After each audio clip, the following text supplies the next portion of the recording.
This is Upping Your Game, the podcast where experts share strategies to help you, your team, or your organization thrive in today's fast-paced and ever-changing world.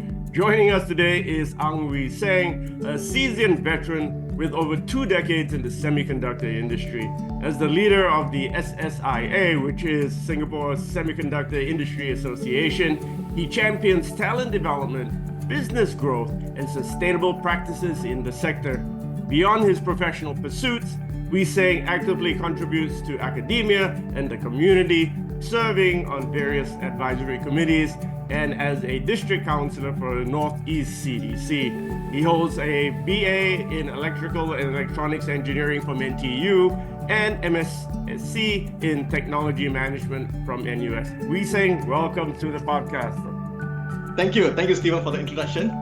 And thank you for having me in your show. Yeah. Oh, great. It's always great to have you, though. So, Wee Seng, let me get straight into the first question. We always talk about team agility these days, right? How can teams remain agile and adaptable without losing momentum in this rapidly changing environment, though?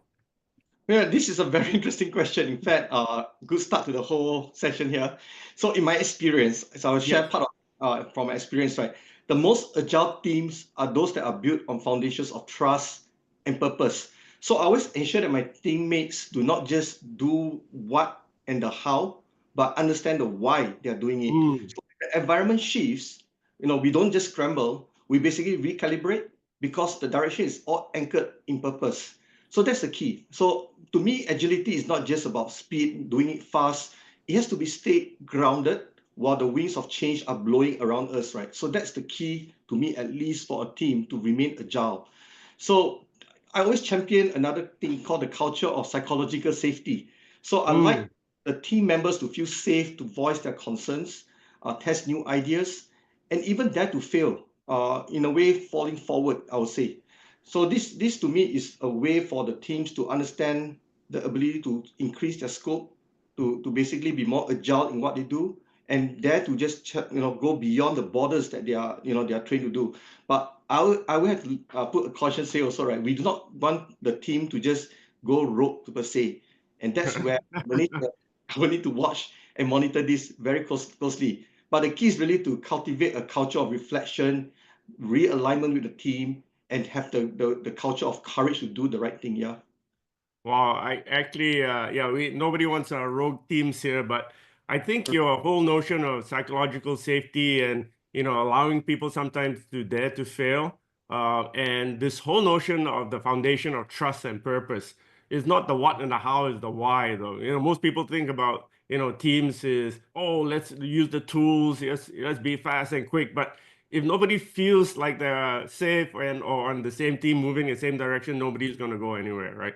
Exactly. To the extent, some of my team members used to call me, Wee Seng, you're very loso. In Chinese, loso means you're very, long-winded, just couldn't stop, naggy.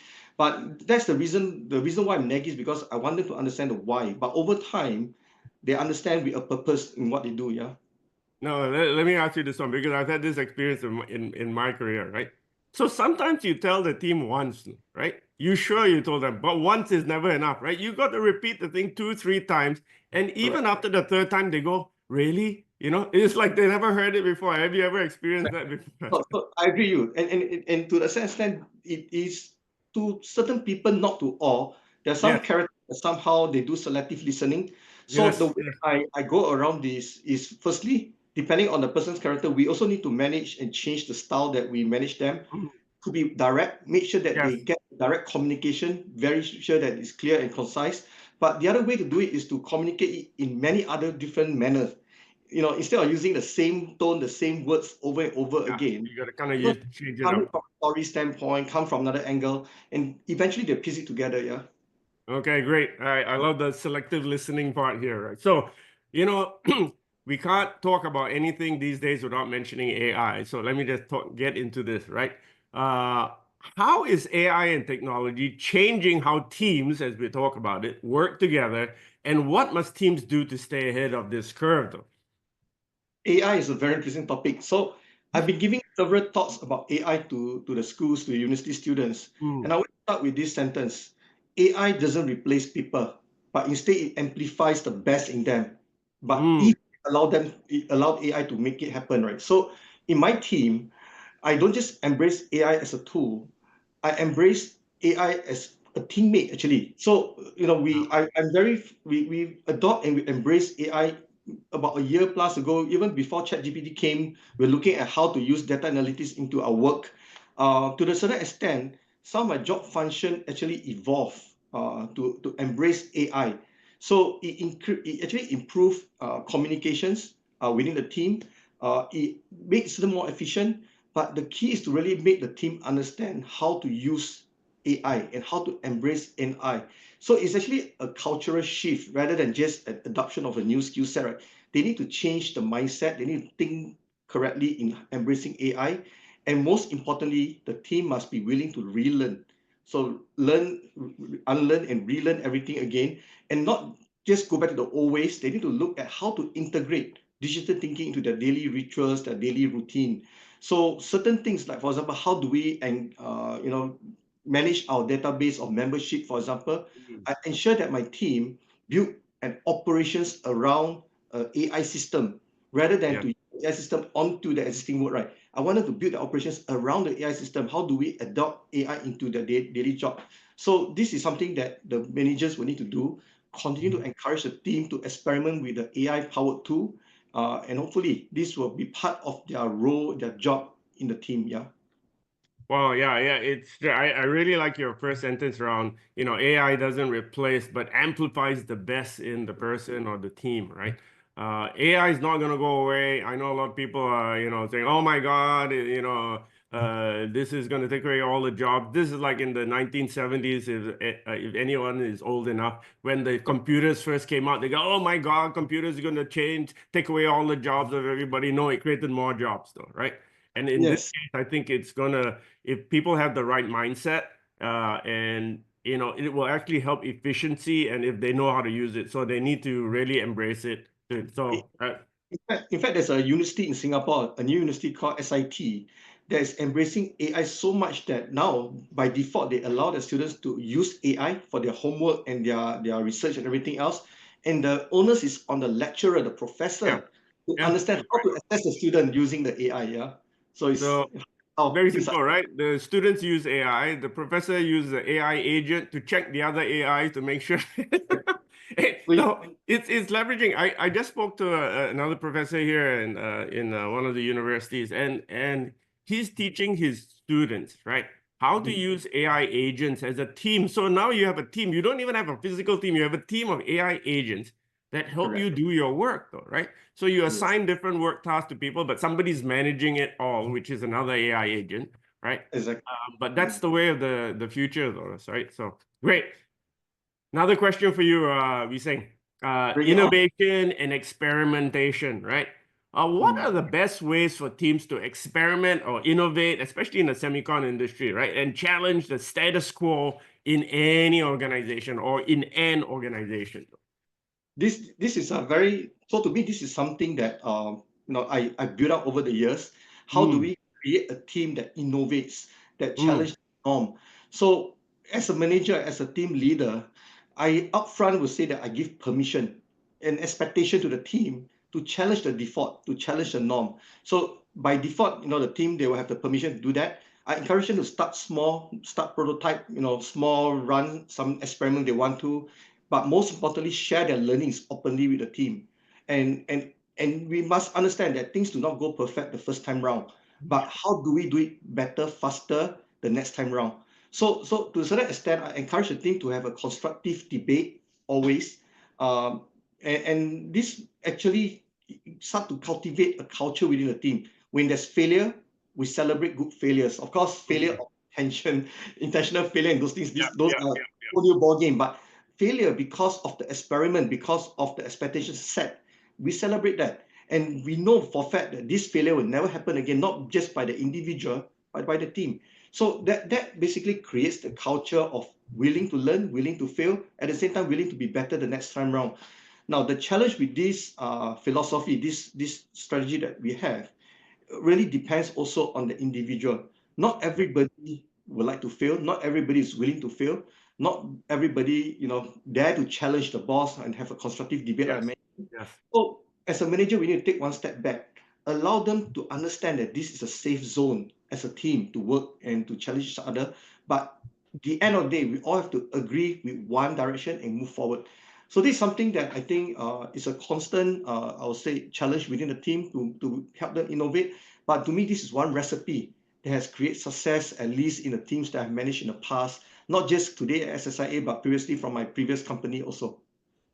I think in several of the development programs the SSIA are running, I think innovation is part of definitely one of the key themes. And I Yeah. think many of your members, whether they're senior leaders or mid-level in the organization, need to embrace this because this is how they stand out in the global stage. If you can innovate, challenge the norms, but in a nice way, right? Not be a pain in the neck kind of a person, because failure is actually a learning opportunity, not a setback though, right? So, In fact, I quote one example, right? So years ago when I started this job, I have a colleague who basically prepared very simple. It's just a plug for the speakers of our event. Each plug costs about $100. So there were 10 speakers. It was $1,000 spent on the plug. mm, So just before we passed the plug to the speakers, we realized that actually the name of the organization was printed wrongly. Everyone, so $1,000 every, gone. Correct. oh, The manager was so upset. They were there yeah, screaming at her. I went to them calmly and said, "Look, I just paid $1,000 to this yeah, lady to learn the lesson. yeah, She will yeah, never yeah, make this exactly. mistake ever again." And since then, she's been preparing all the door gifts, all the plug for the organization. No more error.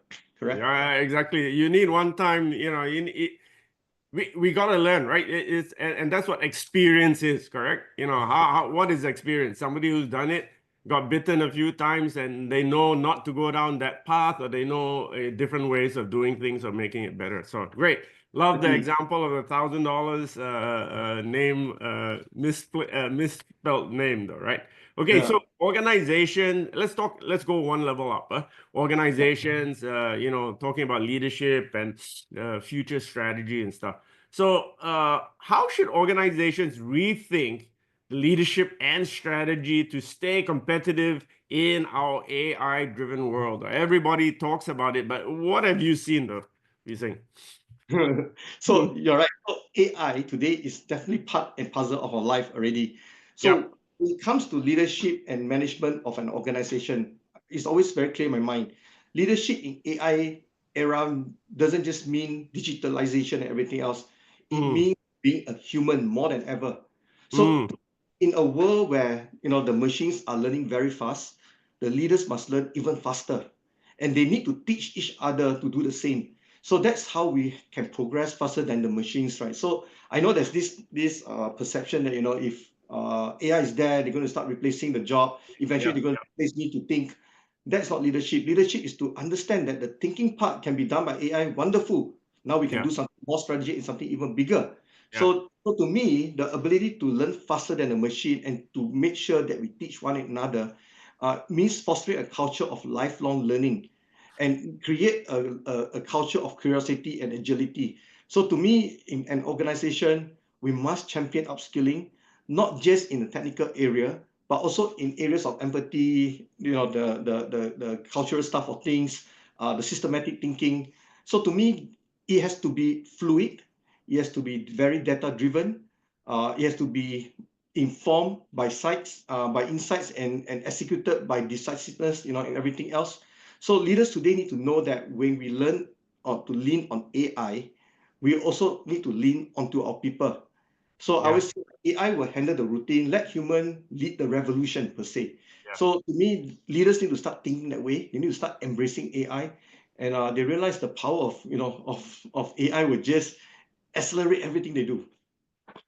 Yeah, and in fact, it was funny in talking to somebody the other day, again, back one of the professors says he has, 18-year-olds and he has 80-year-olds in his class, though, right? So, Mm. and I think this whole notion of lifelong learning is even more prevalent these days. We used to use it as a term, nice, but I don't care whether you are completed your career or not, but if you are not up on things, it really is that, because I think to your point, right? AI does the routine, and if humans can create the revolution, then that would be the ideal situation. So all organization leaders, you should be trying to see how you can be more human, right? So that you can leverage AI even more to run your business. So let me just have one more question for you. We saying you've been great Sure, here, sure. sharing all your wisdom here. We always have this disruption. In fact, today is Liberation Day or whatever it is. So we got a lot of disruption around. With industries evolving faster than ever, especially semicon, how can organizations ensure they're leading the change instead of reacting to it? Right? Yeah, this is a very, I would say, strategic thinking question, which I feel is a good sharing for all. So to me, the way I look at disruption is this: either you look at the cup half empty or half full. To me, disruption is opportunity. So to me, I will always lead a crisis and transformation. I've done that in my previous organization, and the biggest lesson that I've learned in all these crises through disruption, right, is really waiting to be ready is really a luxury that we no longer have. There is no Yeah. point waiting anymore. So the way I create an organization and I work on it is basically to build adaptability into our DNA through scenario planning. For example, how do we do a forward thinking 10 step ahead, or okay, not too far, step ahead, and really to anticipate, to prepare for it, and even create the opportunity that we need during the disruption. So in a way, I will urge everybody to be very forward-looking. So, like for example, the disruption you just mentioned. Yes, actually, weeks ago we had talked about scenarios already. What Yeah. if the Everybody kind of knew it was coming, right? So correct, correct. So when we do get the bad news, you are right. It is bad news, or it could be good news, because that's where the opportunities for the scenario comes in play. Correct. So I always say this: disruption is only a threat to those who wait. For the rest of us, it has to be the next adventure in our life. wow.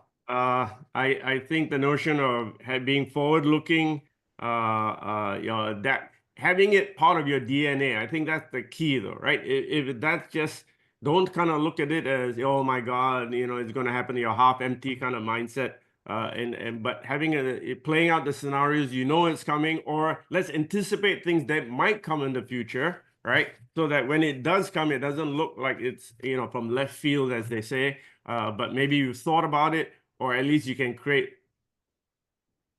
react to it much more quicker because everybody has it in part of their DNA, right? Exactly, And exactly. I'm assuming that's really prevalent in your industry, the semicon, because things talk about technology changing. I don't Too want to say fast. by the minute, but it almost feels by the minute, though, right? By the seconds to be exact. Yeah. Yeah. Too So, fast. we say thank you so much for sharing your wisdom here on our podcast. Thank you so much for leading SSIA and taking it into the future and helping all your members have a great time with your development and your sharing in the community there in Singapore. Thank you very And much. thank you. Thank you.